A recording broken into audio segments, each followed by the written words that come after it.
All right, let me fire up the live stream.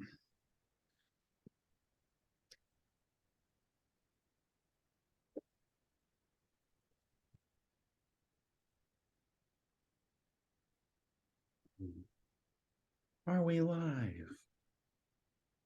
Oh, shoot. Your page. All right, there we go. Oh, be weird. Let me try it again. Not a live stream without some technical difficulties. Yeah, there's always the wait. Are we live? Are we live yet? Yeah. Waiting to see. There we go. Yeah, it's going live. All right. Sweet. Awesome. All right. I'll give you confirmation here in 1 second. All right, yeah. Looks like we are indeed live.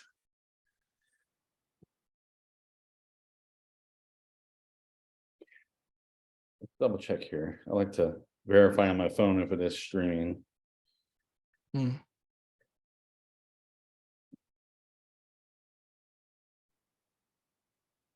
It says we're live, so.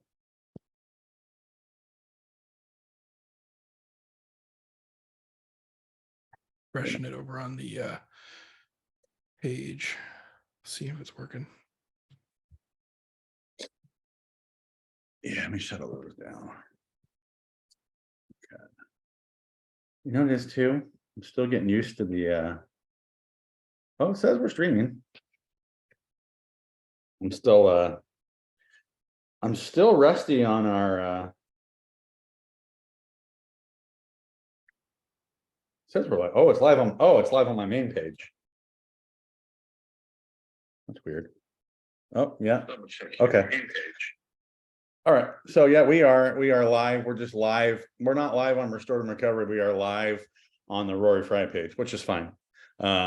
So you just would have to share it from my personal page, which should have. Are y'all public over there? Oh, I guess that'd be a good thing to do, huh?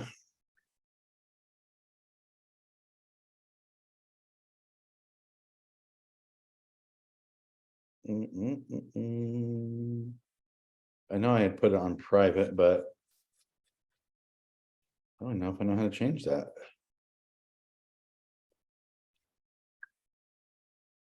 Not a live stream without some shenanigans. That's the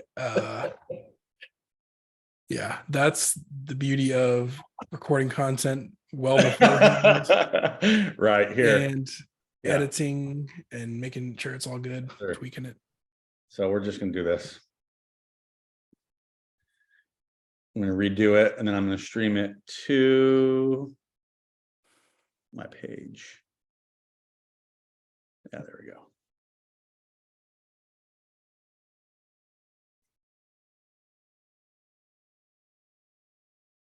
We're already getting trolled. Oh, Philip. Yeah. There we go. Cool. All right. Yeah. Now it's on Restored and Recovered now. So we are copacetic. There we go. We are right where I said right where we said we would be. All right. So if you've never done a live stream before, there's always a little bit of shenanigans to get it going on in the beginning. But we are live and direct nonetheless. So I'm Rory Fry with Restored and Recovered. You guys already know who I am, but I'm joined live this evening with Micah Spence. You want to go ahead and introduce yourself real quick? How much of a bio do I need to give? Oh, so much. I don't know. Okay. I'm Micah Spence. I am one of the hosts of City Square Podcast. So we talk to everyday people about faith and work. That's our byline. We just, enjoy having conversations with people, especially about their faith journeys. And that's actually how I met Rory. So we connected via the podcast and some other stuff we were doing. So yeah, and we're actually not too far apart, and we're both in Texas over here. You're in the Dallas-Fort Worth area. Yes, and I'm over Harker Heights, which no one knows, but near Killeen, which is the big military base over here. So we're about maybe 2.5 hours apart from each other, probably. I think so. Yeah. Yeah. Not too bad. Yeah. So just wanted to, kill a little time on a Friday night, hop on here and talk about faith and work. Because that's really one of the things that kind of attracted me to your guys' podcast is, I mean, it's not that you guys don't do theology, but a lot of people want to do different theology, systematic theology, but you guys are kind of getting down to just everyday, kind of how this applies, even in the mundane, the workplace, and all that kind of stuff. So I think it stands out like a breath of fresh air. Well, thanks, man. That's cool because we've been kicking around the idea. My friend John and we have been kicking around this idea of a podcast for a couple of years now. The channel, we've actually had the YouTube channel since like October 2021, I believe. And then due to, let's see, in between October 2021 and now, I had a second child. Actually he was already around, but he was in a very young phase. Right. We bought a house in the meantime. We went through the holidays, so we just decided to kind of take it easy, let the idea I don't know, marinate, for lack of a better term, for a year or so as we kind of slowly worked on it. And then fall of 2022, late summer, fall, we started recording interviews with people because my buddy John and I were very different people, but we haven't lived near each other in 10 years or something like that, or 8 years, but we still remain friends. And we have a lot of the same interests. One of those being kind of, long distance communication and the internet and things like that, and just how all that works out. He's an entrepreneur. I'm a corporate drone. He's Reformed. I'm Lutheran. He's libertarian. I'm conservative. So we have there's some good crossover in some of those spots, but we figured we have a lot of differences and we are good friends, because of those and in spite of those. And I figured we could try to replicate that, via podcast. So that's the goal. Just don't talk about baptism. There won't be any fistfights. Yeah. He likes to call me a heretic every once in a while, and I tell him that's really bold coming from a Baptist. So,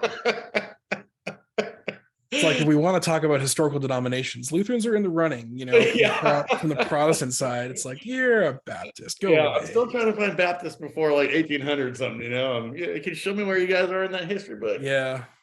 Well, I mean, I grew up, I'm 30 years a Baptist essentially before I became Lutheran. Yeah, we all are. So yeah. Just in the water, right? It's in the water. So all my best friends are Baptist. My dad's still a Baptist pastor, and so I have nothing against Baptists other than them being slight heretics in some things. I kid, but not really. Yeah, I think at least in my immediate family, we're pretty much all out of the non-denominational world. So my parents are Orthodox Presbyterian. Me and my family were obviously Lutherans. My sister and her husband are still they're in San Diego. But they're I think a non-denominational. I think they were going to a surfer Bible study or something at one time, but yeah, they're still kind of in that more big evil world. Yeah, we've got Cowboy Church out here. They've got surfer. Yes. Bible study, I guess. Else we got over here biker churches. Yeah, I've seen those occasionally. Yeah, I've never been to a Cowboy Church, but I'd like to go sometime. I mean, I'm sure it's nothing like like we're into, but I think it's probably because I mean most non-denom and Baptist churches have a very similar type service. And not to, I don't want to make too many disclaimers, right? But, it's very, they have their own liturgy, right? But I imagine cowboy church is that with cowboy hats and boots. So maybe a little more bluegrass up front, different music style. Yeah. So Yeah. Bluegrass. I don't know. Maybe some achy breaky heart. Who knows, man? could be banjo, guitar, Who knows? Yeah. good stuff. Banjo, guitar. I mean, you're just already just describing a hipster church there too. I got the banjo, got the guitar, got the mandolin. I mean, they could be really contextual with it then, and just change from chaps to skinny jeans. I could just flip for the next service. All right, this is the hipster service. Yeah.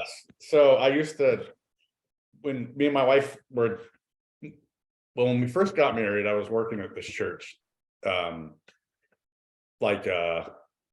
don't know, not probably Baptist of some sort, non-denominational, no denomination affiliation, but it was a church that started out on a bus during the hippie days in Santa Cruz. Anyone who knows Santa Cruz, California, it's like real hippie. And they didn't really want to start the church. They got kicked out of the church because they started helping hippies and doing service for homeless people. And the real staunch conservative church was like, oh, we don't want those people here. So like, well, we're gonna go, So they started this church, but I was the music director, and we had a banjo, and they wouldn't wear shoes. Like they'd wear shorts and no shoes. Like it was really a Santa Cruz, like half a mile from the beach, man. It was Yeah. really channeling Moses there and it's like, hey bro, it's Christmas, maybe put some shoes on. Do it for Jesus. But a lot of good fond memories there. Yeah. So yeah, I guess we're gonna talk about faith and work a little bit. So I got this prayer from the Lutheran prayer book and whip it out here, and figure we could open up with this prayer for joy in my job. Seems appropriate for this stream.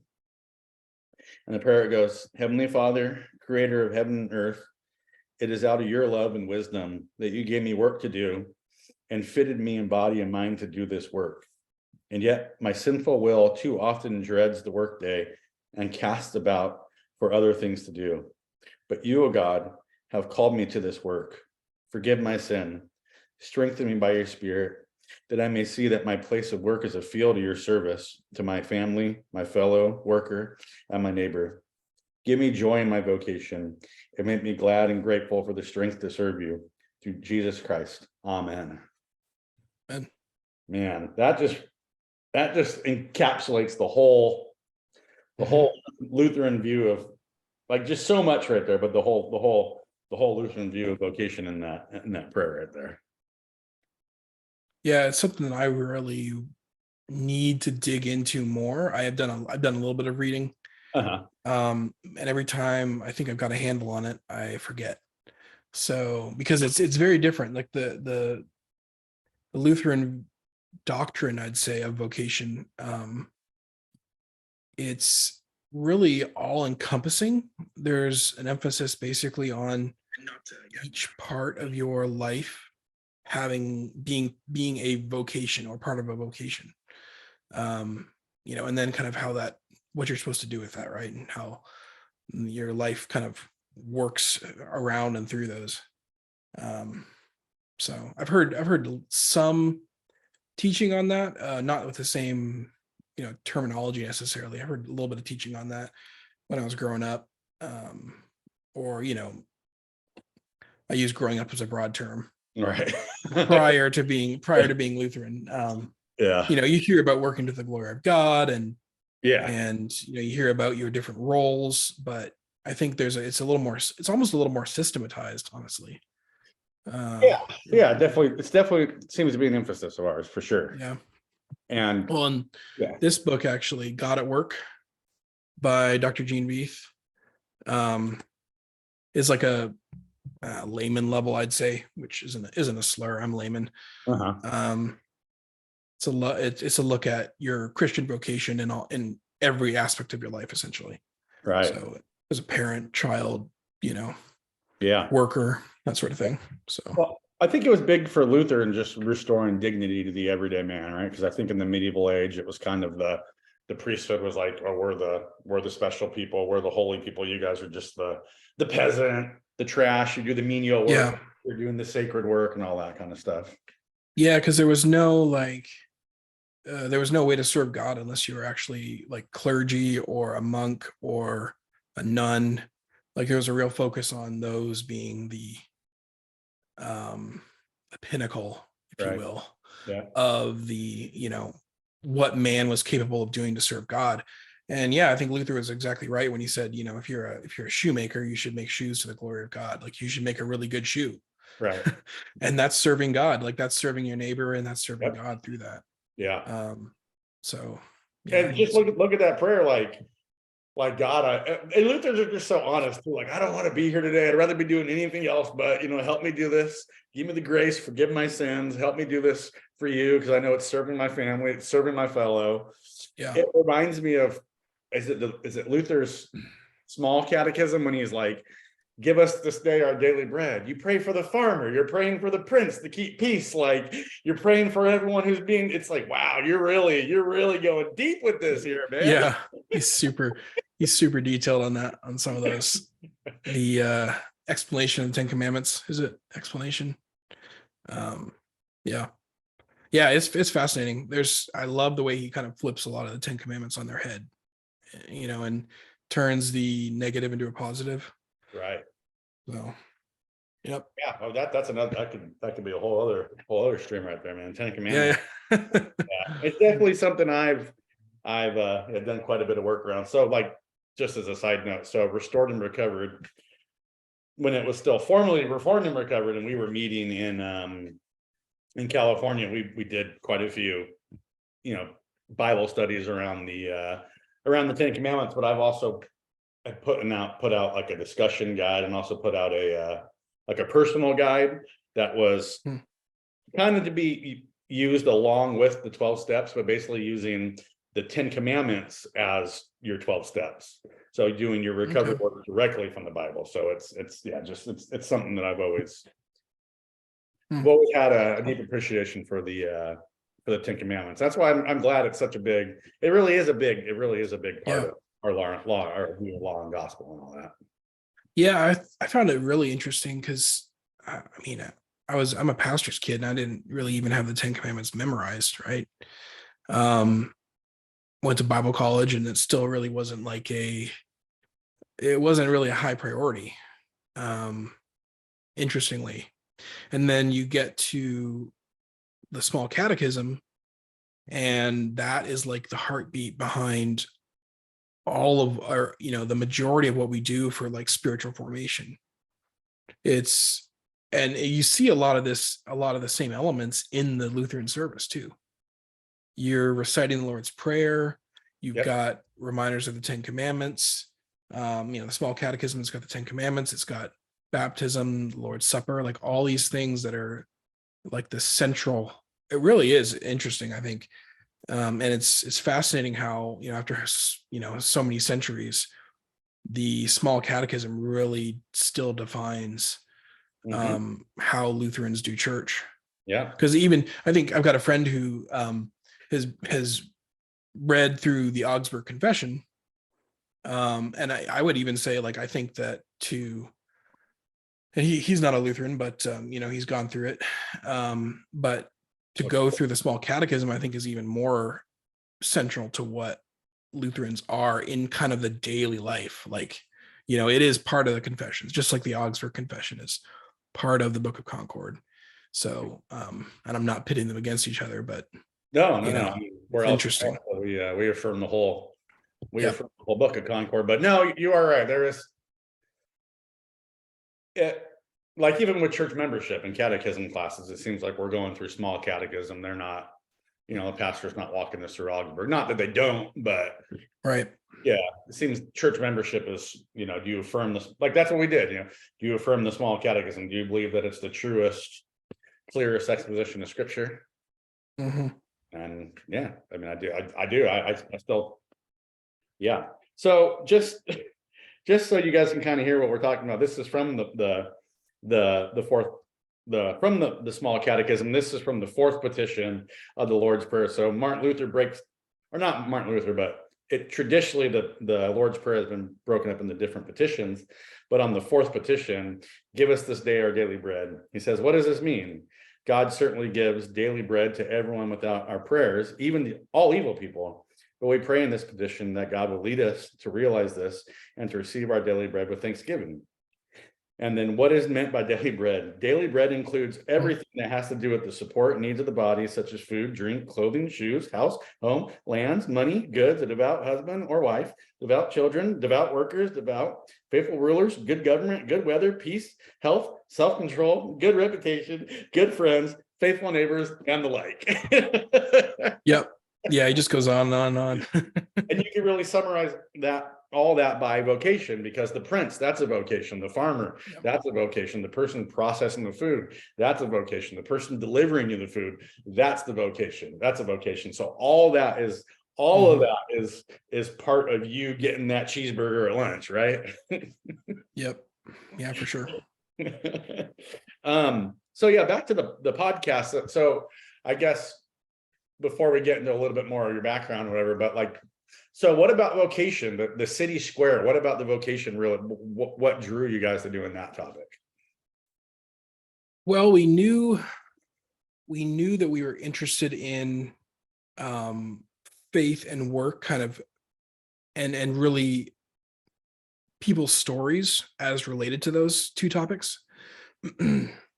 So we were trying to figure out how that fit together, and we were trying to figure out if that's this kind of content we wanted to make and the kind of stories we wanted to tell, because really ultimately we wanted to make something that we were both interested in, because even if there were no viewers and zero audience, no one wanted to, and we have a small audience, I'd say, right now, but we had no expectations really going in, no real lofty goals, right? We have goals and plans, but it's all very open-handed because we had no idea if people were going to be even interested. So we were talking back and forth kind of about the concept and the name, and we really both like the concept of like the city gate, where the elders would sit and talk. Yeah. And so that's where they were doing business. Right. That's where they were, they were watching people coming in, they were greeting people, they were doing business, they were deciding things. But there's a ton of city gate stuff. There's like 7,000 city gate churches. There are a ton of podcasts that are called City Gate. So we're like, okay, we can't do City Gate. So once we kind of settled on, hey, we're going to talk to people about faith and work, and we kind of worked on that kind of branding aspect of it. As my buddy is in design and web stuff. And so it's kind of his wheelhouse. So once we decided on the concept, we were both kind of all in on the, who we wanted to talk to and what we wanted to talk about. We then had to decide on the name, and that we went from City Gate. We had a few other concepts, mainly about talking to regular people, talking to ordinary people. This isn't going to be a podcast that chases the celebrities, so we had a few different concepts, and one that we actually finally settled on was the City Square, because that has a similar concept to the City Gate, maybe a little more modern, not quite so biblical, but maybe more medieval times almost. Because you had, like, if you look at our logo too, we've got buildings, we've got houses, we've got a church, and really that's how the villages used to be set up. They were centered around the church. They were centered around, like the graveyard and the different stores and that sort of thing. Yeah. And they moved, at some point they moved from the gate to the square, and so we've only found a couple other like podcast style things that were using City Square. So we were comfortable enough with adding another one to the mix, that it wouldn't be mistaken. But yeah, you look up City Gate anything on YouTube, and it's like, non-denominational church city, city. So we that's where we landed on the name.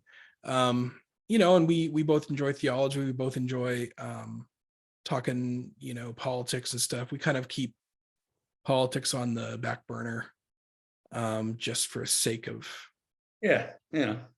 I don't know, diversity maybe is not the completely accurate word for it, but we didn't want it to be about politics. We didn't want it to be about partisan politics in any sense. We're both different politically in certain ways. We're both different theologically in certain ways. So, Lutherans, we tend to dabble on that a little less than some of the other denominations, I noticed too. Yeah, I think we don't have as many pundits, right? Although there are sure parts of the country we do, though. I mean, obviously, probably not in Texas. Yeah, but there are actually several authors of like the Federalist and that are Lutheran. Really? Yeah, so they are active in certain areas. Sure. But yeah, ultimately we didn't want politics to be the focus.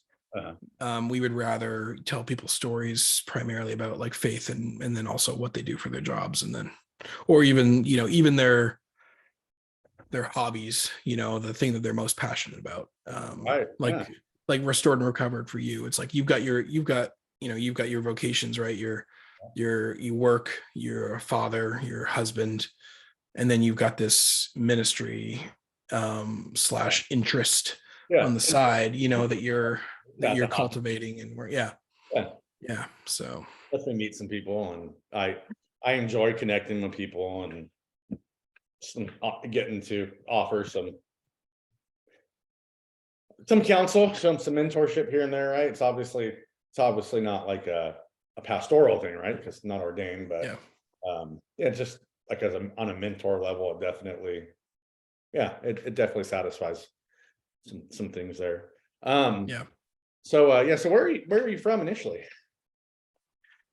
Ooh, okay, that's a long question or a long story. So I was born. Yeah, we could go a ways back, but I'll try to skip over some of the stuff. So I was born in eastern Canada. Yeah, I was born in the eastern coast, I guess, of Canada.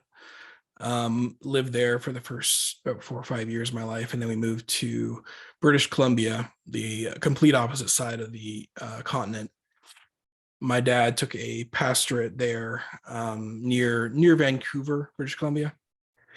Yeah. So since I was 5 or 6 when we moved, I think I turned 6 after we got there.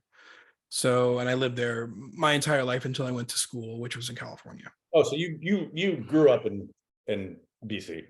Yeah. Wow. So I've been to Vancouver, doing street ministry, and I was just telling someone the other day, like I've been to Skid Rows and a lot of places, Skid Rows in Los Angeles, Skid Row in San Jose, Skid Row, San Francisco.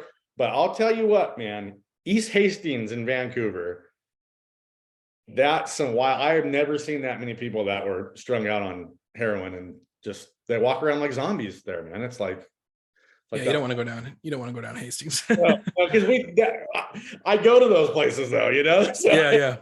But you're not going to go there for tourism. You're not going there. You're not going there for fun. Not the good kind of fun, anyway. So that's like, I guess, like the Vancouver Skid Row kind of, right? Like it's just crazy. Some serious drugs there. Go down you're walking down, you're seeing people shooting up in the alleys and stuff like that. And they're, Vancouver has always been pretty progressive.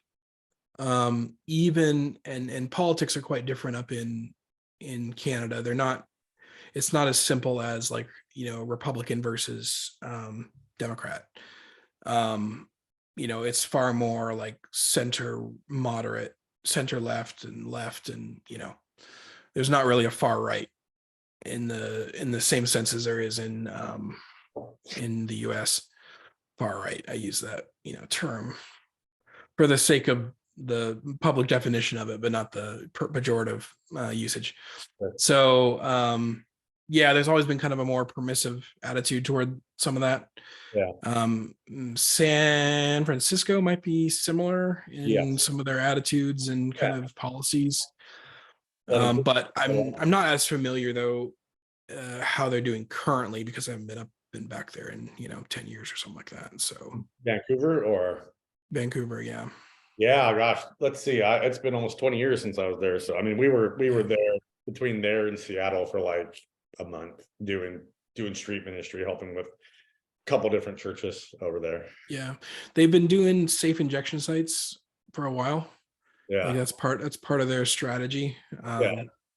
I don't know what their strategy is, but it's part of it, right? Yeah, So it's a school of thought. It's harm reduction, basically. Try to yeah. limit make it easier on them.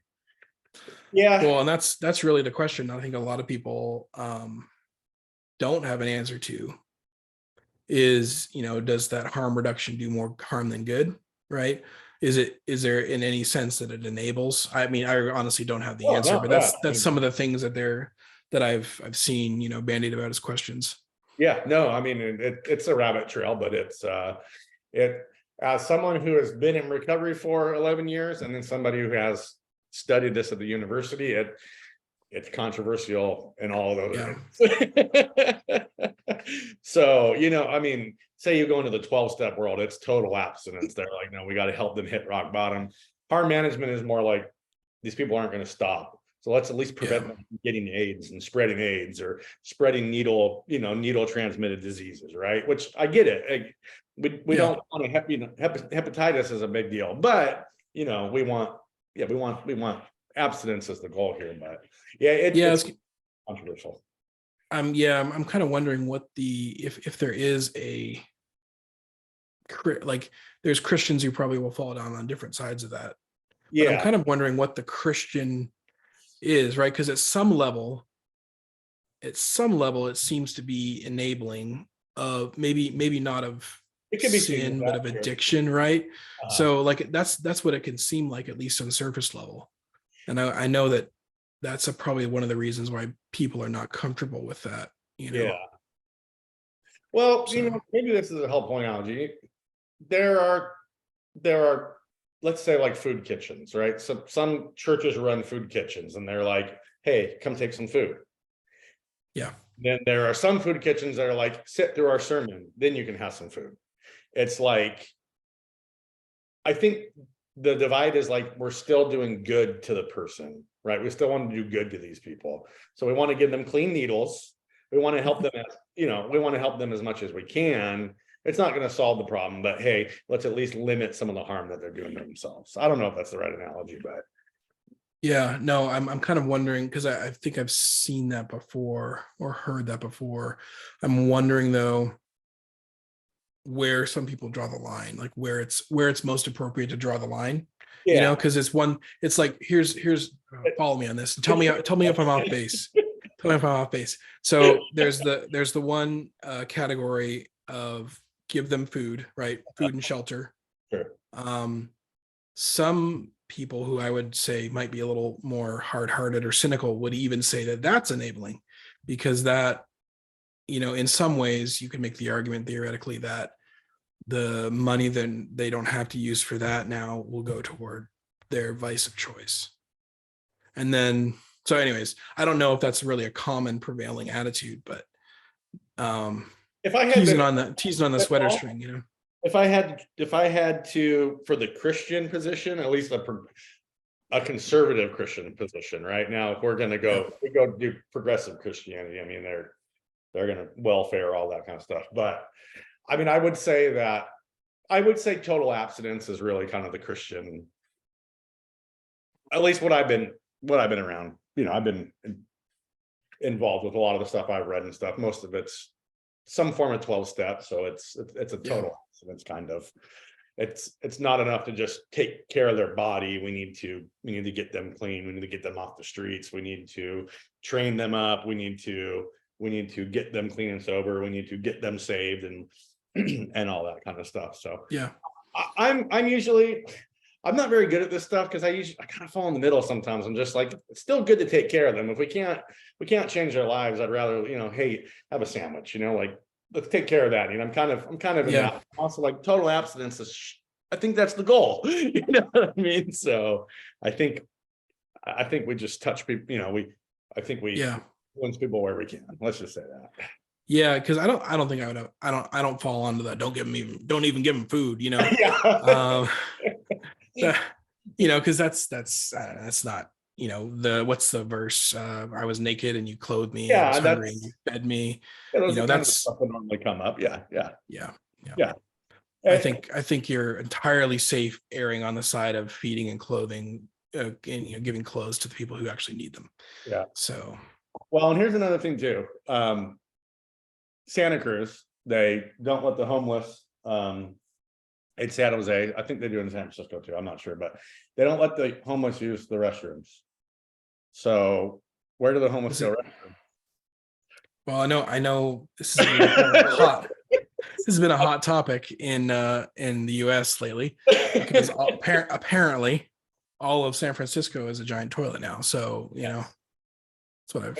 Austin's got a lot of homeless too. I was surprised. The first time I went to downtown Austin, I was like, man, this is a lot like San Jose. But so in Santa Cruz, then we couldn't hand out food doing street ministry in downtown Santa Cruz because the homeless people couldn't use the bathrooms, and the homeless people would go to the bathroom, but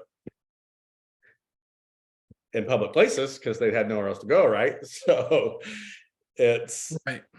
I think all that's coming in. All this comes in to play when they're making decisions about this kind of stuff, right? I want it to be as simple as hit rock bottom and get a higher power. I wish it was that simple, but there's a lot of factors. Yeah, a lot of those don't seem to make sense. Like I get, like that just strikes me so wrong. Like I get why they don't want the whole like someone who's an addict, right? And homeless, and I get why they like someone wouldn't want them going and using their bathroom for Yeah, illegal activities, right? yeah. Or showering or whatever. I mean, yeah, Yeah, yeah, yeah. yeah, yeah. And then, but then that ends up with the unintended consequence of, I mean, and that's just dehumanizing in some ways. You've got to now, use the bathroom on the street essentially, or in an alley. I mean, there's just so many. I know there's so many layers to this in all areas, but it's heartbreaking. And so, Yeah.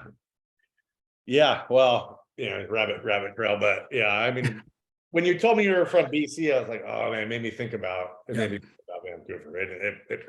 To me, it's I, been unlike anything else I ever saw. Just miles and miles of people just walking around in heroin days. It's like it's just yeah, I haven't been back to that particular area in a while, so I have no clue what it's like, if it's worse or if yeah, it's a who knows? Maybe post millennial paradise or something like that. definitely haven't been to the Starbucks down there lately, huh? No, no, no, no, not So at where all. then back to where you are from, what like where like Yeah. middle class, low upper class, like Yeah. Well, know? not upper class. Yeah. I am now more upper class than I've ever been in my life. So there's levels of poor, right? So I would say we were never like in poverty.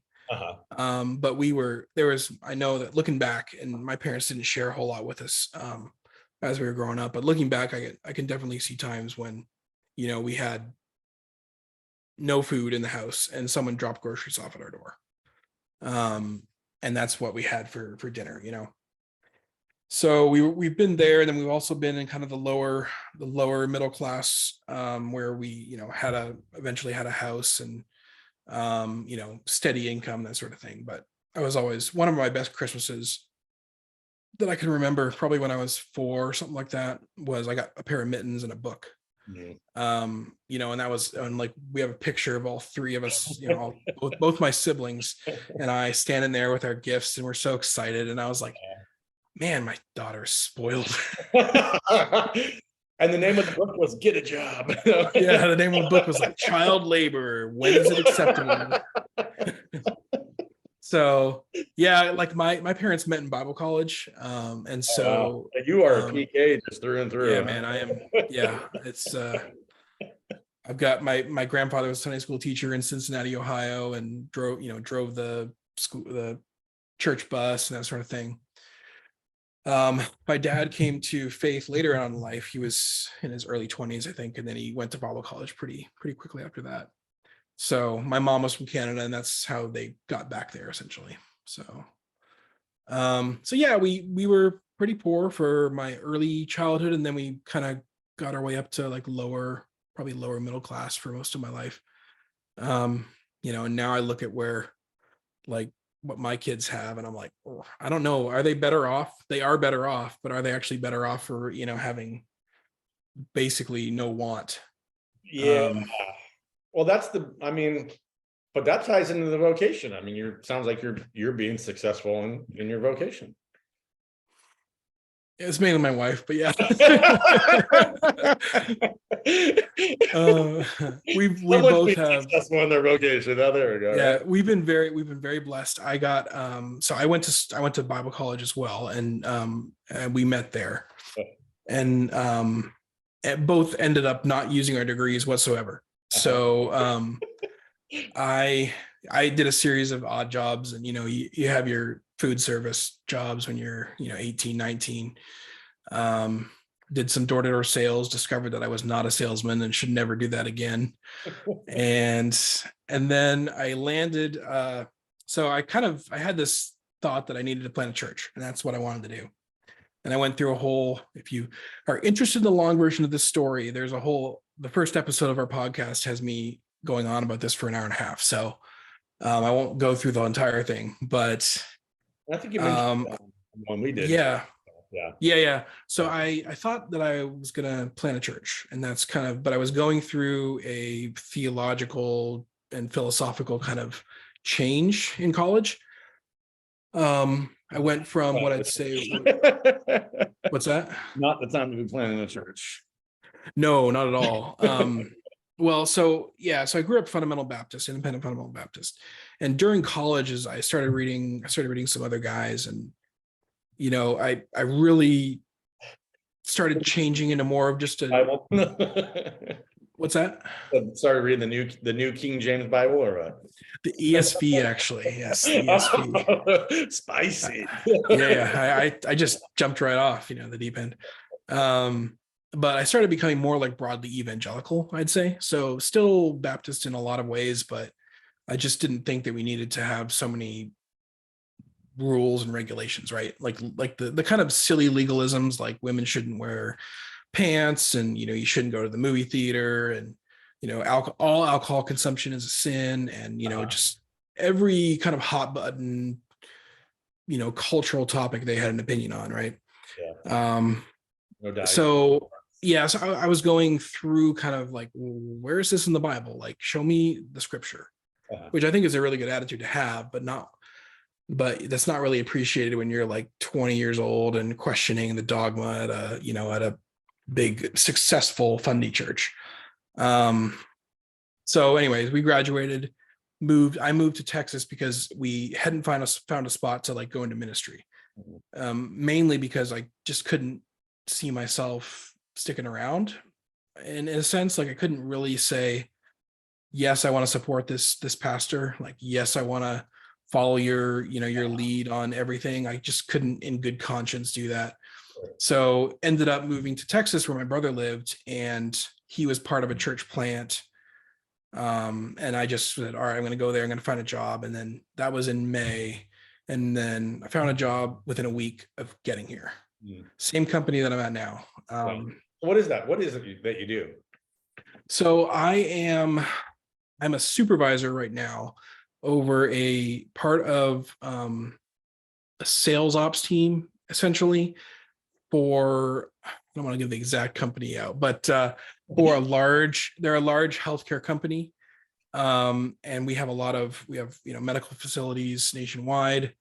And so part of my team's responsibilities, or most of my team's responsibilities, is our strategic or like larger employer accounts.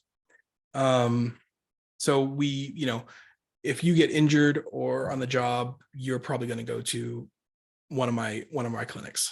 Okay. So the clinics that's on every Texas street corner. Yep. Yeah. Okay. Cool. Yeah, it's Yeah, it's if you're texting, you know what we're talking about. let's say I know where you work, you know where I work, and if you get injured, you're coming to where I work. So yeah, I've been kind of in that space for, well, it's almost 13 years. Yeah. Um, I mean, so job security there, I'm sure. yeah, absolutely. People are getting injured all the time, and we, Yes. it's like, oh, hey, someone's injured, hooray! But no, it's more like, let's get you back to work as soon as possible, because it's I mean, a real I'm in the fire business, bro. Stuff ain't burning down. We're not selling equipment. So right. Well, what's fun is the focus is really, it's a sports medicine focus versus a rest and put it up focus, yeah. because people recover more quickly. People recover that, and this is water too. This is water. But people recover more quickly when they're active. So if you send a worker home, they've sprained their ankle or sprained their back or something, you send them home and sit them on their butt, they're going to take longer to get back to work, which means they're getting a hit financially. Their employer is getting hit financially. So really, it's very beneficial for us, for the employer, and for the employee to get them back to work as soon as possible. And that's not fast tracking them, when they're not ready, but that's saying, okay, let's do modified duty. So, okay, you can't stand for more than an hour, or you can't stand for more than 2 hours. So here you've got an office job while your leg heals, right? So we work with employers on that. And we design whole systems and design their programs to, kind of facilitate that. So, because ultimately it's, and then we also do a lot of physicals and drug screens. Gotcha. So it's mainly getting people to work and then helping them if they're injured. Gotcha. So it's like the deeper meaning there is pretty cool. If people on my team, you stop and take some time to think. So yeah, but both my wife and I have been very blessed, because we've both been at our companies for like a decade or longer. So God's been, very faithful, and we get to bless other people, and God's, like, he's been very, very, very good to us. Like, I'm not a rich man, but I have more than enough, and I've never gone hungry, as you can tell. So since I was a kid anyway. Yeah. Well, I mean, that's the nice thing about Texas. I remember when we moved over here, it's like gonna buy a house. I didn't even have a job. And they're like, oh, you just have to have a $15 an hour job. You'll be able to you'll be able to qualify for a mortgage. I was like, $15 an hour? I started my apprenticeship at $18 an hour. What are you guys talking about? $15 an hour. It's minimum wage in California. But yeah, I mean, it's a little different over here. Look, cost of living, yeah, especially if you go outside the big cities, you got a little bit lower cost of living, and houses and stuff. My first job, same company but different position, obviously. I think I was making like $13 an hour when I started, and that was the most I'd ever made in my life. I think that was like 29,000 a year. And man, I was thrilled. Like, I was like, this is awesome. And then a year. Yeah, and then dude, rent, like, our first apartment was $500 a month. Gosh. It was amazing. It was amazing, and we slept on an air mattress for the first like 6 months. Yeah. We had a futon from Target, because my wife's from Ohio, so I moved to graduate early to mid-May. I moved to Texas, got a job like the May 24th or something like that. Start working. Of course, it's a bi-weekly thing, so I don't get paid for 2 weeks. That's fine.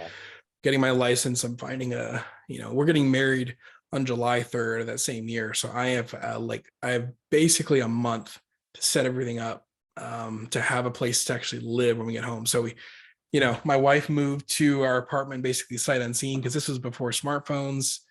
This is like immediately before iPhone and stuff like that. Yeah.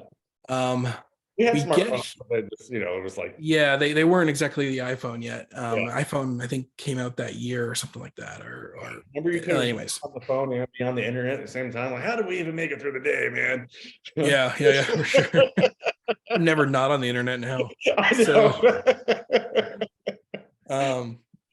but yeah, so I got the apartment, and I went to Ohio, flew out to Ohio, got married, and we went to Florida on our honeymoon, and then drove from Ohio to Texas, and basically set up our life with what was in her her Toyota Camry. So Wow. and gift cards from the wedding. So, and we were young.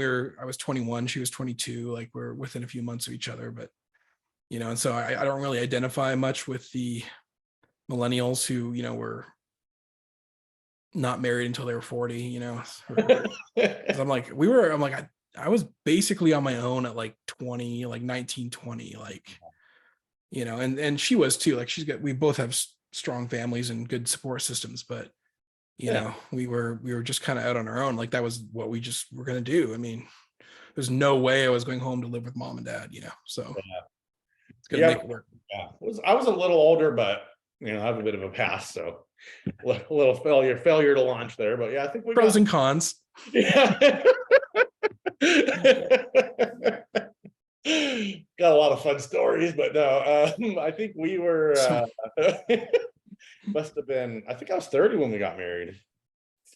And then, geez, I was 32 when we had our first kid. So yeah, we started late. Yeah.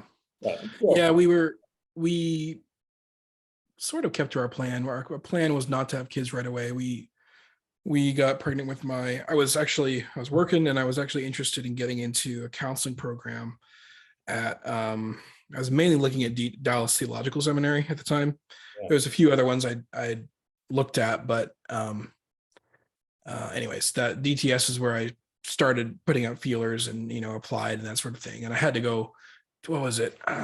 There's an exam you can take. I forget the acronym, but I went to the campus at SMU, or Southern Methodist University, and took basically a continuing education exam to show that, because I'd been out of academia or whatever for so long, to show that I knew basic stuff that I could go into a program. I forget what it's called, but so did fine on that, and then submitted my application and got rejected. So, and then like that the next month we found out we were pregnant, and I was like, ooh, thank you, Jesus, because I did not want to do school and balance like having a kid as well. So yeah, I was already not looking forward to doing school and having a career, so yeah, we had a plan. We were like, we're gonna get married, see the world. Oh, we got pregnant. I think we were married 4 months, and she was pregnant with our son, which is being a parent is, it's so good. Never happened to me, but yeah it's amazing. It really is. So you have two? I have two, yeah. So a 7-year-old and a 2-year-old. Oh, okay. So we got a little bit of a gap in there. Yeah, so we were, yeah. It was about 5 years, almost 5.5 years, give or take. So, and then we are done for bio kids. Some people are really good at having babies. Mm-hmm. So, but we had 2 NICU babies. Both of them were pretty severely underweight. Our first one was 4 pounds, and like there are kids who go through a lot worse than ours, of course. But and then my second was 5 pounds, just about basically a pound heavier. So some people are really good at making babies, and my wife is not one of them. But yeah. Wow. I'll tell you what, in California, we used to test the fire alarms at these big hospitals over in Napa and that area. And I tell you, as soon as you hit the NICU, it's always like, oh, this is like a really, you could just feel the stress and the anxiety in the NICUs for sure, man. Yeah. Like we got off pretty easy compared to a lot of people. Like one of my pastors, one of their daughters was in the NICU for like 4 months. And then my wife's boss had like, oh man, months and months and months for one of theirs.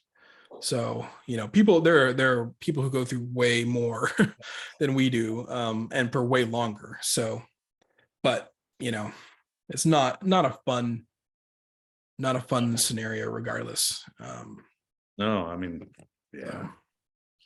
So, But both the kids are healthy. yeah, reasonably. Other than, the never ending carousel of colds and viruses that they go through. Yeah. So, but yeah, God's been good. I mean, we're for the weight that our daughter was, and the potential complications that could have happened. I mean, the fact that she doesn't have more wrong with her, let's say that, is a blessing, So, and there's not really anything wrong with her, but So what do they think about the church? Are they baptized, or were they? Yeah. Not yet. We're in chats with our pastors right now. So Yeah. Seven would be, they definitely know some stuff at 7. Yep. Well, and my daughter is so sweet. At 7 too. So Yeah, she's so sweet. She'll when she hears that someone has died, like we were talking about Beethoven the other day, and she's like, did he worship God? Like, she's very concerned that people who she knows, because she's she knows people who have died. My mother passed away from brain cancer about 6 years ago. And then my sister passed away from brain cancer roughly 3 years ago. 3 to 4. About 2 years ago. Who was that? I had a sister pass from a brain tumor about 2 years ago. Yeah, that's bizarre. Yeah. Yeah. So she's aware of death and things like that, and we don't really hide anything from her. But she's like, did they worship God? I want to make sure that we'll see him in heaven. So I'm like, I cannot wait, because she is just already so precious, and I can't wait till she's baptized and has that tangible thing to hang her faith on, that was such a blessing. So that objective assurance, man. That's I would say that's the secret sauce for the Lutherans right there, man. Yes. Yep, for sure. Sauce or whatever sauce you're into. The good sauce. The historical theology and the biblical theology together, and then you got Lutheranism. So let me ask you this. So then a 7-year-old and a 2-year-old talking about baptism, have the conversations been different because of the ages, or are you looking to have them both baptized at the same time, or how's that? Yeah, they'll both be baptized at the same time. Right. So, and the 2-year-old, you don't really have a conversation with the 2-year-old, so right. We're going to renounce Satan for him. A year ago, they were 5 and 4. They're 6 and 5 now, but they were 5 and 4 when we had them baptized, and it's funny because he's like, man, we can go through this whole part, but once we get here, we yeah, it's like, hey, 2-year-old, do you renounce Satan? Yeah, sure. What's Satan? Yeah, but I'll tell you what, we talk about my kids' baptisms all the time, and it's I used to walk my son to school every day, and I'd have basic conversations with him, like, hey, basically the same conversation every day. It's like, hey, who loves you? Who loves you the most? Well, God loves me the most. So who loves you? Who loves you the second most? Mommy and Daddy. I said, are you part of God's family? He says, yeah. So how do you know that? I said, I'm baptized. Amen. That's so good. That really is. Yeah. That's another thing about Lutheranism, it's a family, it's a household faith, man. There's no doubt about that. The household faith in that. Mm-hmm. It just, I can't do that. Lock the kids away, and like some denominations do. I know people can be kind of, they're concerned that, oh, don't your kids distract you during church? And it's like, yeah, they act like kids sometimes, but most of the time they're give them a coloring book, they're setting their color, you know, they're pretty, they get used to it after a while. It's not like they're running around hitting people and Yeah. I think, you know, we're always we're concerned about how, you know, they're behaving and, you know, how we're perceived, but really, like, you know, there's reminders all over our church's bulletin and in the pew. It's like, God put the wiggle in them. Like, don't worry about it. You know, like our pastor is like you can't hear kids in the service and there's a problem with the church. So we've got our church has a nursery for up to 3-year-olds. Because you know there's no way that you keep a 2-year-old in the pew if they don't want to be there. So, but yeah, like our daughter's in church with us, and you know, like as unwilling as she is sometimes to sit there and be bored, you know, she's there. She's getting the liturgy the same as we are. You know, she's hearing everything and hearing the word of God spoken, and you know, seeing that and hearing the hymns and that sort of thing. So it's, you know, and I know there's other denominations that are more family integrated. Yeah. It's interesting though, because like that's like there for a while there, I think it was the Reformed Baptists had a family integrated kind of movement that wasn't super common. And then I think it's becoming more mainstream now, which is great in, you know, Bible churches and Reformed Baptists, you know, and maybe even Presbyterians, but I'm not familiar with. I think most Presbyterians don't have a children's ministry. I think that's a standard for if kids are getting baptized, they're going to be in service. You know, because that's the thing too. Our kids are a part of the church as much as I'm a part of the church, right? Like, obviously, they can't vote during a voting or anything, you know, it might be harder, but they have 6-year-old faith, and they have the faith of a children, just like faith of a child, just like Christ commands us have faith like these children, you know. The tricky thing is when we're always like, no, these children are going to have faith like adults, like we kind of turn it on our heads and American evangelicalism, and no, Timmy says he loves God. That's cute, you know. Oh, bless his heart. Like I was baptized, and this is my experience, and I think this is probably the majority experience as well. I was baptized pretty young. I think I was 4, maybe 5. No. I was probably 5 when I was baptized. And my sister, I think, was 7, and she was about 2.5 years older than I was. And I had a salvation experience where I was afraid of hell, and I wanted to go to heaven. And so on my own, unbidden, I prayed, a 4-year-old version of the sinner's prayer. But you know, I was, for lack of a better term, catechized, right, as a child, right? So I knew what was going on as a 4-year-old can. It's like, why do we don't despise that in the Baptist church where I grew up? And so, you know, I was baptized at a young age for some. So I think that's the majority. You know, I've got friends who are in the Baptist church, and they've got kids about my daughter's age, who have confessed Christ, and they've been baptized, and they're Credo Baptists, so they're, you know, getting baptized after the fact. But you know, that's they're still young, right? You know, and so that's, I think, the normative. I don't see a lot of churches making kids wait.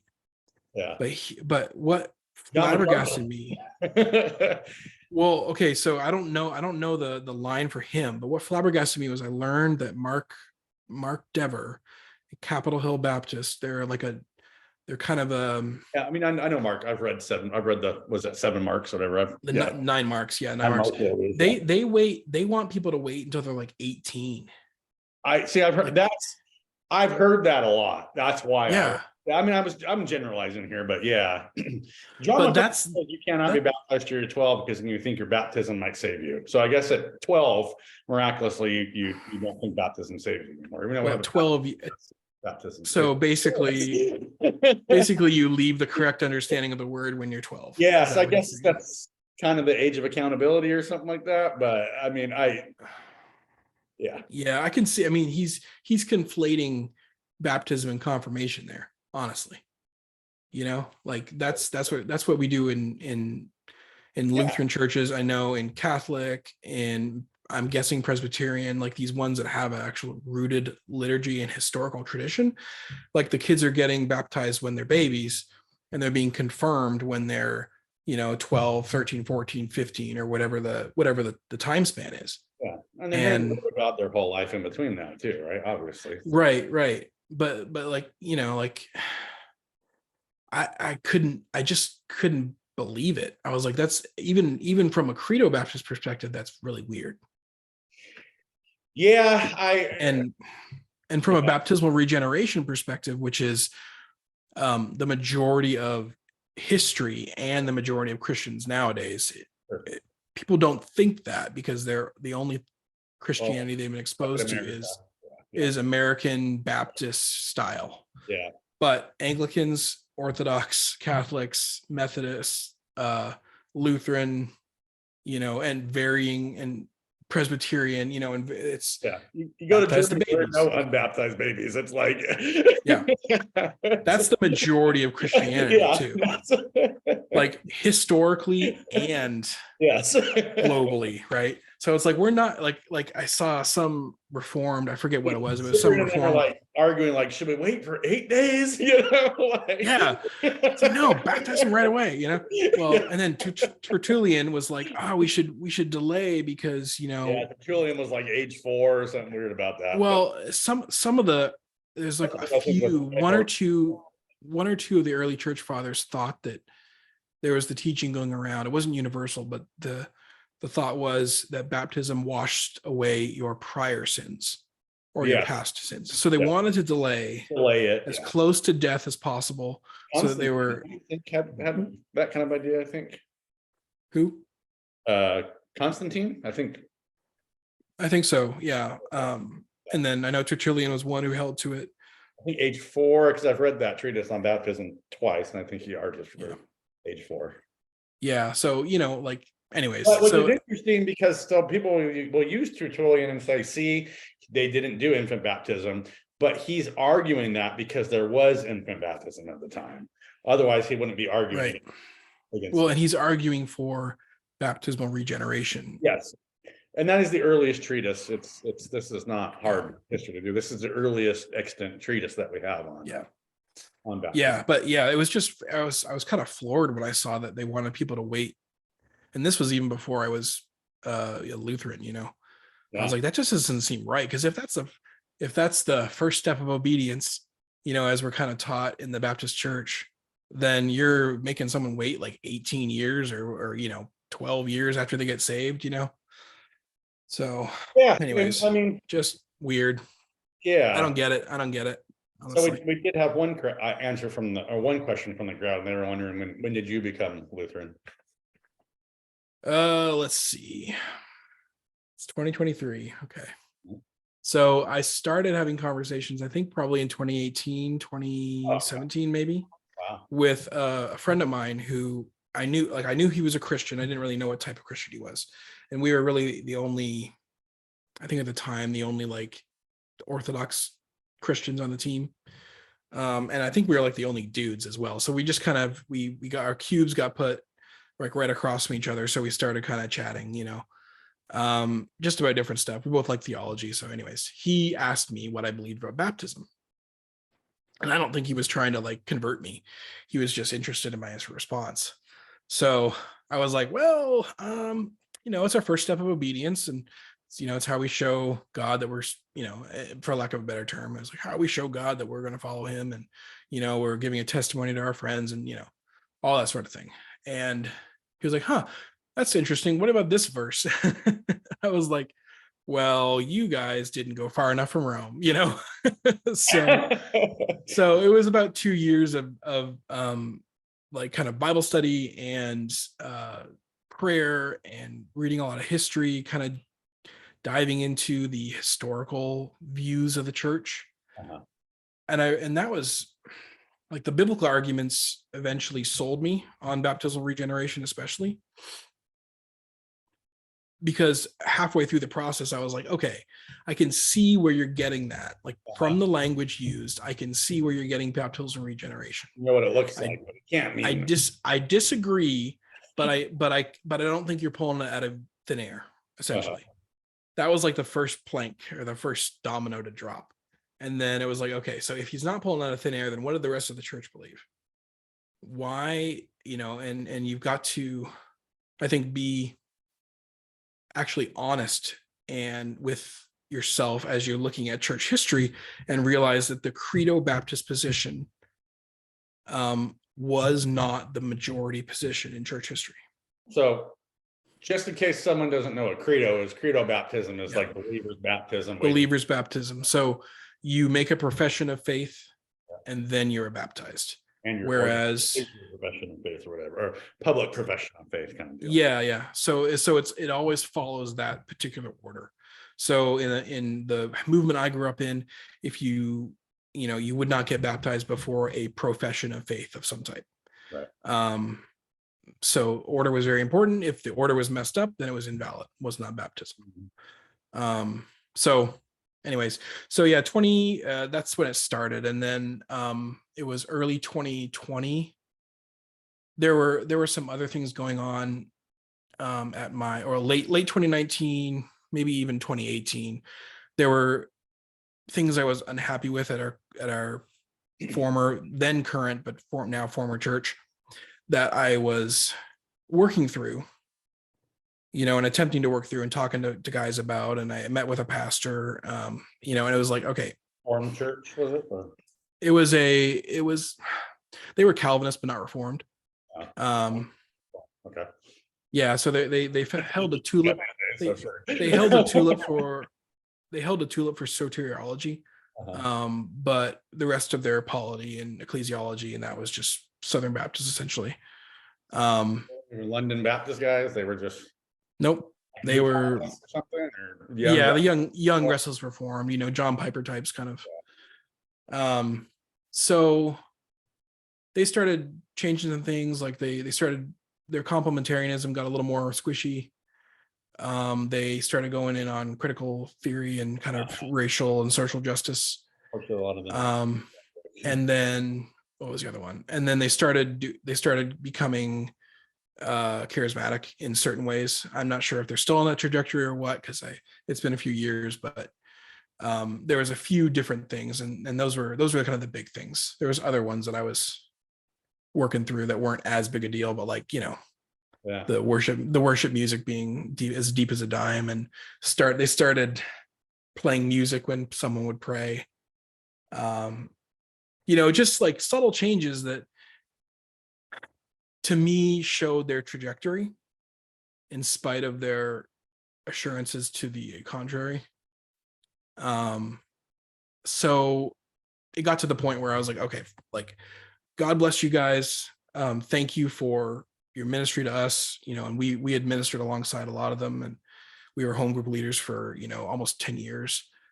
So we were pretty heavily involved, but eventually got to the point where I can't promote you, like if I'm not going to invite anyone to come to service, so if you can't like, if you don't want someone to go to a church, why are you at that church? Anyways, so 2020 rolls around and COVID hits and everyone gets sent home. Churches are canceled. And there was another thing going on with how they were doing communion, like they were doing online communion. And all this time I had started to come to a Lutheran kind of understanding of the sacraments. And there was people like taking communion at home with like Pirates Booty and Sprite. And I was in like the Facebook group and I was like, guys, like that's not communion. Like, please don't do that. And they're like, well, it was just so meaningful for me. I don't know why you would be criticizing me. And I'm like, and no staff members or pastors that were all in that group, none of them said anything. And there was a couple other people that were like, yeah, it's probably not wise to do that. Like you should only do it if you have the proper elements, which divorce from actual church service is another whole issue, but at the very least, at the time I was like, this is just not right, guys. Anyways. And so a few weeks later, like my wife and I were kind of looking at each other when everything closed down, and I'm like, well, we both kind of like, I guess we don't go to the village, or I guess we don't go to that church anymore. Sorry. I'm not trying to be like ugly toward them, right? And I don't want to like that's yeah, I'm not about like, because a bunch of my best friends still go there, right? Yeah. So I definitely am not trying to be about trashing their church. I'm very thankful for like the majority of the good that happened there while we were there. So there we go. Yeah. Anyways, so there was a few things that turned into different things, and eventually we were like, I guess we just don't go there anymore because and so I had already met with a pastor, and I just sent him an email saying, hey, we're going to withdraw our membership, and God bless you guys. And so don't wish any ill on them. There's been a lot of I've got friends who have been really helped with their recovery ministry. The community that we found there early on was really crucial in discipling us and helping us kind of heal from some of the legalism that we were exposed to. So, long answer to, I've been Lutheran for 3 to 4 years at this point. So. Okay. So you said 3 or 4 years? Yeah, 3 to 4 years. Sorry. No, I'm looking at the church now. Oh. I'll send it. Well, it's like your standard Texas church. God bless them. Like, they just had a men's forum. Mm-hmm. And the guy I have nothing against charging for conferences and forums. It's $10 to go hear this guy. Uh-huh. And the guy they invited has women pastors at his church. Mm. Like, he's got like four women on staff as pastors. One is a teaching pastor. Wow. And then there's 4 or 3 that are elders on this board of elders. And I'm like, this is the guy that you're bringing. This guy, like, you're Southern Baptist, you're complementarian, right? That's one of their distinctives. And you're bringing in, if my friends are watching, I'm sorry, but this is silly. Yeah. It's like you're bringing in a guy to teach a men's forum, right? To be a godly man or a good husband or father or whatever. Yeah. And like he's got women preachers at his church. Yeah. And it's a complementarian Southern Baptist church, and they're having this guy in to preach. Yeah. Like, tell me there's not a disconnect there. Interesting. Yeah. Like, they're promoting this guy. Yeah. You're paying $10 to see this guy. Yeah. And why don't they bring, I don't know. It doesn't make sense to me. Yeah. Yeah. But no, I mean, in those non-denom Southern Baptist kind of worlds, you get a lot of stuff. And that's what's weird. It's like it never used to be this way. Like, I, as someone who probably has an overinflated ego, it's proving me right, I think, in many ways. I'm like, I don't need any incentive to think I'm something smart, Yeah. I just know what I mean, like, coming from the LCMS, from the CRC, kind of like we talked about, the Christian Reformed Church, Dutch Calvinism, whatever. It was good for me to get back to a conservative Bible believing church, because progressivism is, I think it's infectious. I think it's easy to get kind of, you don't get more conservative. And and the default is not more conservative, or the you don't drift toward conservatism, right? In theologically speaking, or even in whenever you're not actively heading in one direction, if you're drifting, it's to the path of least resistance, right? It's so anyways, we're running out there now. Sorry, guys. Yeah, and I still keep in contact with some people from that church in the CRC, so it's people are people. So we've gone through a lot of these questions. yeah, maybe we could do just a little bit of a lightning round you did with me. So like what books are you currently reading? Oh, let's see. I read a lot of books, but I don't really finish a lot of them right now. It's kind of my I don't know. It's a character flaw. Let's be real. It's a character flaw. One of the ones I am reading is God at Work, which is by Dr. Gene Veith. We talked about that one earlier on. Is that a So, Lutheran book or is that just a? Yep. Yeah, it's actually published by Crossway, but Dr. Veith is a LCMS. He's a Concordia guy, no? Yes. Yep. He's a professor. I think he's still a professor at Patrick Henry College as well. And then he does have some presence at one of the Concordias, I think. One of the seminaries, maybe St. Louis. So Philip, if you're watching, let us know. Oh yeah. Yeah, he's a good guy. He's kind of one of our more mainstream guys, honestly. Like he's not like a celebrity, I would say, but he's known outside of just Lutheran circles. So but yeah, I recommend it. It's, he goes through your Christian vocation, and just talks about how work is more than work. And you got like I've got many vocations, right? I'm a Right. husband and a father, Right. an employee. I'm also a boss because I'm a supervisor. And now I've got this, whatever you call it, as a podcast host, and so some sort of more public, I guess, venue or vocation there. But And they're all ways to proclaim the gospel too. yeah, that's the hope. And then I've got one. What's the other one? I've got a few on my bedside table right now. I am reading actually a fiction book. It's called Fallen, and it's basically a fantasy type novel that's set in the like a fictional. Well, it's inspired by like the antediluvian period with Noah, and so it's kind of like what's his name? Godawa? Brian Godawa, is that how you say his name? Possible. No, Huffman. No. Huffman.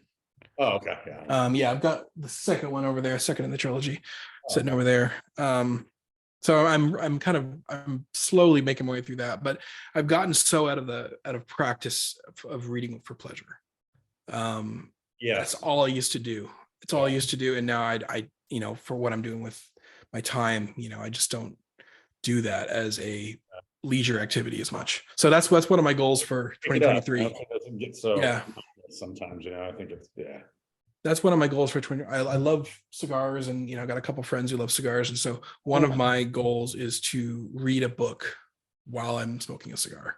Because that's already an hour or 45 minutes or whatever set aside that you're kind of, unless you're doing yard work, that you're already sitting down and relaxing. So I'm like, you know what, that's an opportunity for me to read a book and not be an illiterate bum anymore. So we'll get together and smoke a stove someday. Yes. Yep.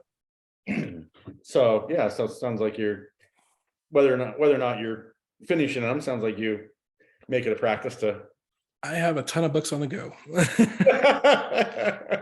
Oh, I'm the same way, man. I got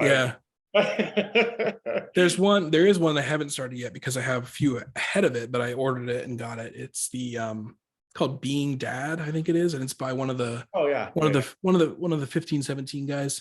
Scott Keith, I think so. Yeah. So interestingly, didn't have a dad, which comes into play. Have you read that book yet, or started it? Not yet, no. Yeah. So his dad actually died young. So Rod Rosen, I'm going to destroy the name. Rod Dad was basically his dad. Gotcha. Okay, Rosenblatt. Yeah, Rosenblatt. Yeah. That's it is a good book. I would put it. I did the audiobook, so I put it on and just like, just kind of, it's just good book. Yeah, I wish I could do audio more. Like my podcast time has been cut in half because I used to commute and now I work from home. And so I do drop my daughter off at school. And so I have a little bit of time, but also now that I'm creating a podcast, this is part of my podcast listening time, is Yeah. like listening to the episodes and, trying like not always actively critical of myself, but sometimes, and so sometimes I'm just kind of listening to see how it flows and all that sort of thing. So that's an hour and a half or hour or so of my week that now is dedicated to listening to myself. Yeah. So if I'm a commuter, so I'm doing, I think we're doing 4 audiobooks, one science fiction and three theological. So I've got a buddy who drives a truck, and he's in the truck most of his day. And so he listens to audiobooks and podcasts, YouTube videos. Because for me, it's like I'm on Zoom meetings, and email a lot for most of my day. And or I'm doing, so yeah. What's that? I work alone too, so there's like if I was one of my direct reports, then I would listen to a ton. Yeah. Because I wouldn't be having to use a lot of like brain power in every single scenario. Yeah. Not saying they don't use their brain, but it's like I'm more like actively communicating a lot of the day. Yeah. So I've got to be able to focus on what I'm typing and that sort of thing. So I just I'm not really Austin and look at fire extinguishers and look at fire alarms. So the amount of conversation I have with customers is, hey, I'm here to look at your fire stuff. Like, okay, cool. Yeah. Let us know when you're done. Texans don't care. They're just like, all right, cool. Just let us know when you're done. California, you got to check in. I don't want to follow you around, but Texas is like, okay, let me know you need a signature. So I'm either talking to somebody, or doing so what's what's your current favorite Bible version? Man, I'd say ESV is probably the one that I currently use the most. I grew up KJV only. So for a short period of time, I kind of didn't want anything to do with it. Almost like it was like, I'm on the better stuff. I really do. I've kind of come back to it. I appreciate the poetic language and just the beauty of the text. What's James White, that black guy? I knew it was time to switch. Yeah.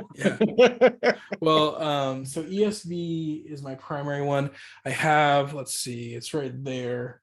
And EHV, which is a Wells translation. So they're the other major conservative. Wells put out their own translation. Yep.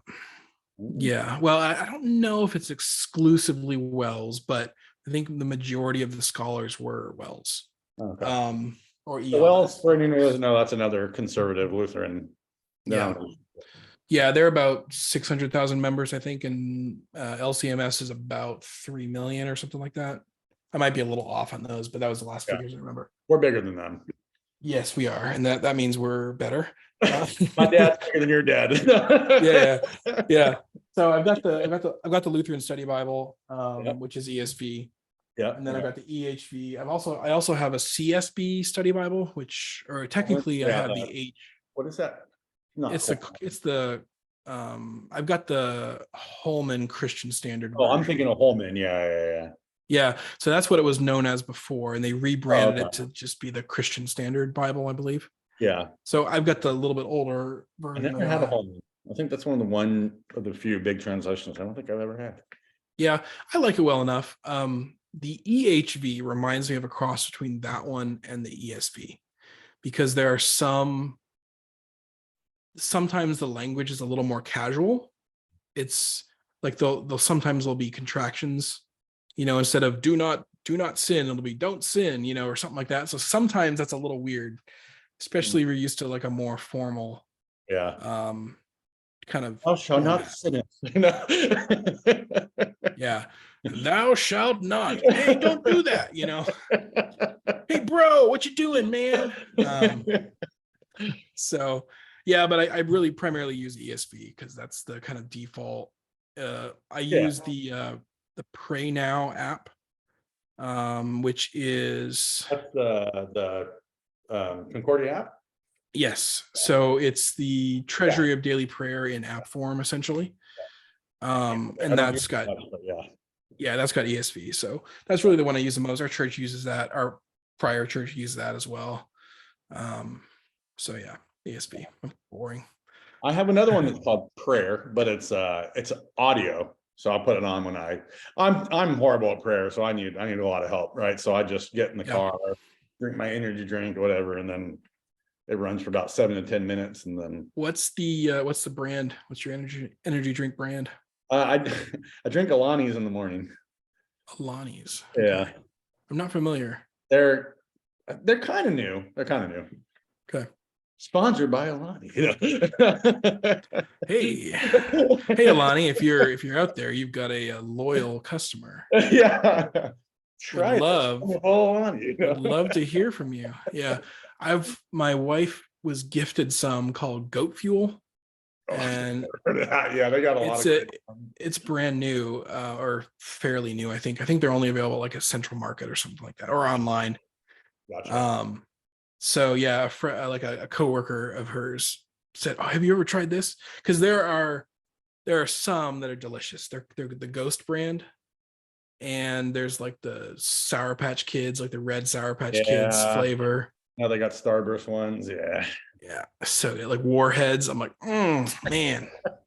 So I do enjoy them. I mostly stick to coffee in the mornings, but I occasionally if they're on sale, I'll grab a few for the week.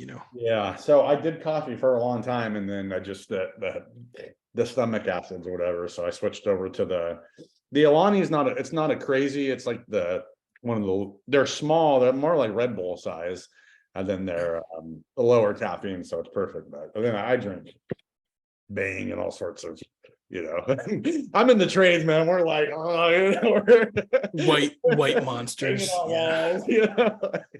Yeah. Yeah, no, I like a lot of those stuff. But I don't need the caffeine necessarily. It is nice and it perks me up. But like on the weekends, I don't drink coffee sometimes just because I don't have to. Whereas my wife is like, "Where's my coffee? I've got a headache." So she's a bit more addicted than I am. Yeah, so we're pushing about an hour and a half here. So why don't you want to shout out your pages and shout Absolutely. out the YouTubes and all that? City Square Podcast is the name of the podcast. So it's a podcast that's called Podcast. And we are on YouTube. We are on Spotify, Rumble, Odyssey, Google Podcasts, Apple Podcasts. I think that's about it. We're basically on every major platform. So if you look up City Square Podcast, you should find us. We talk to everyday people about faith and work. So the idea is to, kind of recreate the conversations that people would have in the city square where, they're talking about, and we're thinking medieval and also, ancient times, right? Business was handled there. Friendships were made, that sort of thing. So I hope that you guys enjoy that sort of content. Then, look us up on YouTube.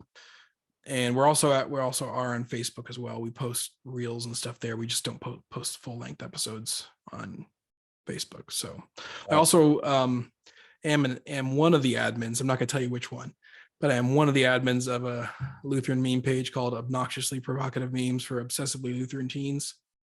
And we post mildly offensive Lutheran memes that target either Baptists or Papists. Usually we're kind of, we swing back and forth between the two targets. So if you're interested in any of that really niche stuff, then hit us up. Yeah. So busy man, husband, father of two, runs a podcast, runs a couple Facebook pages. So man, you're definitely busy with the vocations. I'm chronically online. I know. I told my wife earlier, I was like, man, we should all get off social media. She's like, aren't you getting ready to do a social media live stream with someone in like an hour? I was like, well, not tonight. Yeah, which is cool. I actually put a time limit on I'm experimenting with different time limits on social media apps on my phone, which has been helpful, I think. Yeah. But I've got to find a right balance for, because I am running doing a podcast with a friend, and we're trying to promote that on social media. So I'm trying to figure out the right balance for Facebook, at least. Twitter and Instagram, I've got those kind of locked down. I only spend a certain amount of time on them, but Facebook, I haven't figured out the secret, amount yet. So Yeah, I'm getting ready to do the purge, keep minimal amount of groups, and I've done it in the past, but I still have to, you have a page, so you got to keep an account so you can keep the page active or whatever. But I think Yep. I think I unfollowed like 10 groups or something today, just not bad groups, but just Yeah.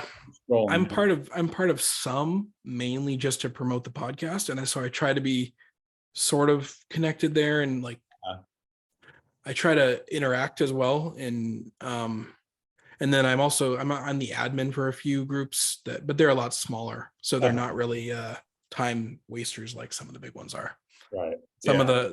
the debate groups that really they're not really debate. They're more just like everyone's flinging Yeah. poo, Yeah, everyone right now they're all flinging poo at that new large catechism. So I was like, man, there's just a lot of division and stuff going on right now. So I've commented on some of your guys' stuff, just like we were kind of in the minority, like we read the articles. I was like, this, Yeah, I'm gonna withhold my opinion until I've actually read them myself.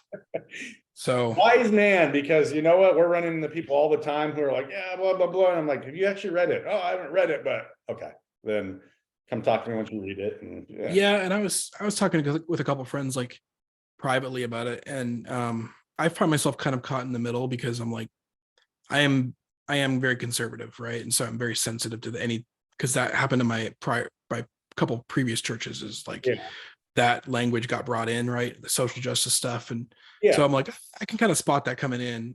But at the same time, the people that are claiming X and the other people that are claiming, Y, I'm like, I'm not called to be pastored by them. Like I am not, they're not my pastors, as trustworthy as they may be on some certain issues. Like I should be more focused on what's happening like locally in my church. Yeah. And I'm going to look up the reference really quick because I don't want to misquote it, but it's basically in Proverbs, and it says, well, the lesson is don't meddle with stuff that's not your business. It would be,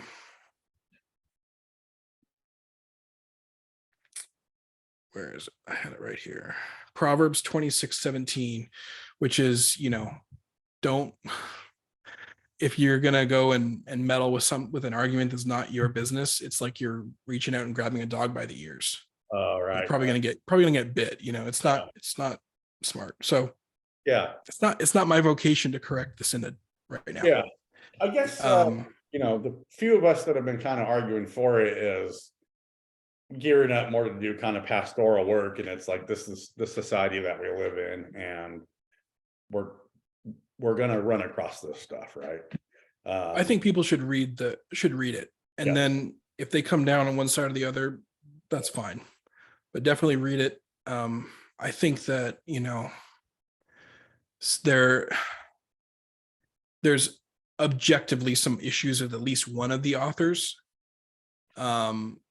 that like he's ELCA. There's no way he should be writing anything that's attached to one of our confessional documents. Like get him out of here. Yeah, there's been get him out of here. Mixed reviews on that one too. So well, yeah, and it's not even about the content of this particular, this particular essay. It's more of like, this guy has said that Jesus has committed his own personal sin. He's a heretic. He's not the same level of heretic as like Nadia Bowles-Weber or one of the blue-haired lesbian ELCA pastrix. That's just generalized stereotype. I don't know if there's exactly one like that. So he's not like full progressive. Not represent the voice of the LC. Yeah.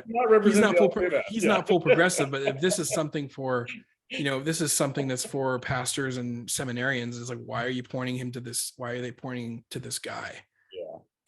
Like, why would you? Anyways, so that one I know is like no bueno, right? And I think people are sensitive to the fact because they kind of called out, hey, what's going on here? And they were kind of patted on the head and said, nothing to see here, you stupid people.